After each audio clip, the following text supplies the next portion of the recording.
ನಮಸ್ಕಾರ ಎಲ್ಲರಿಗೂ. ನಾನು doctor Navya Bhat, obstetrician and gynaecologist and fertility specialist. ಇವತ್ತು ನಾವು IVF ಬಗ್ಗೆ ಮಾತನಾಡೋಣ.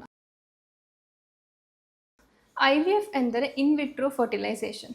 ಸೊ ಈ ಪ್ರೊಸೀಜರಲ್ಲಿ ನಾವೇನು ಮಾಡ್ತೇವೆ ಅಂದರೆ ಹೆಂಗಸರ ಎಗ್ಗನ್ನು ಬೆಳೆಸಿ, ಇಂಜೆಕ್ಷನ್ಸ್ ಕೊಟ್ಟು ಬೆಳೆಸಿ, ಈ ಎಗ್ಗನ್ನು ನಾವು ಕಲೆಕ್ಟ್ ಮಾಡಿ, ಅದೇ ದಿನ ನಾವು ಅವರ ಮೇಲ್ ಪಾರ್ಟ್ನರಿನ ಸೆಮೆನ್ ಅಥವಾ ವೀರ್ಯವನ್ನು ಕಲೆಕ್ಟ್ ಮಾಡಿ ನಾವು ಲ್ಯಾಬಿನಲ್ಲಿ ಭ್ರೂಣವನ್ನು ಮಾಡುವಂಥದ್ದು. ಸೊ 3-4 5 ದಿನ ನಾವು ಲ್ಯಾಬಿನಲ್ಲಿ ಇದನ್ನು ಬೆಳೆಸಿ ವಾಪಸ್ ಗರ್ಭಕೋಶಕ್ಕೆ ಅಥವಾ ಯೂಟ್ರಸ್ಸಿಗೆ ನಾವು ಅದನ್ನು ಟ್ರಾನ್ಸ್ಫರ್ ಮಾಡುವಂಥದ್ದು.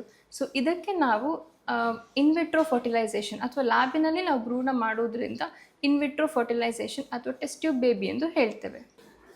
ನಮ್ಮ ಬೆನಕ ಆಸ್ಪತ್ರೆಯಲ್ಲಿ ಜುಲೈ 30 ಬುಧವಾರ 10 ಗಂಟೆಗೆ ನಾವು ಬಂಜೆತನ ಮತ್ತು ಸ್ತ್ರೀ ರೋಗ ತಪಾಸಣೆಯ ಉಚಿತ ಶಿಬಿರವನ್ನು ಆಯೋಜಿಸಿದ್ದೇವೆ. ಸೊ ಯಾರಿಗೆಲ್ಲ ಈ ತೊಂದರೆ ಇದೆ, ನೀವು ಬಂದು ಪಾಲ್ಗೊಂಡು ನಿಪುಣ ತಜ್ಞರ ಸಲಹೆಯನ್ನು ತೆಗೆದುಕೊಳ್ಳಬಹುದು.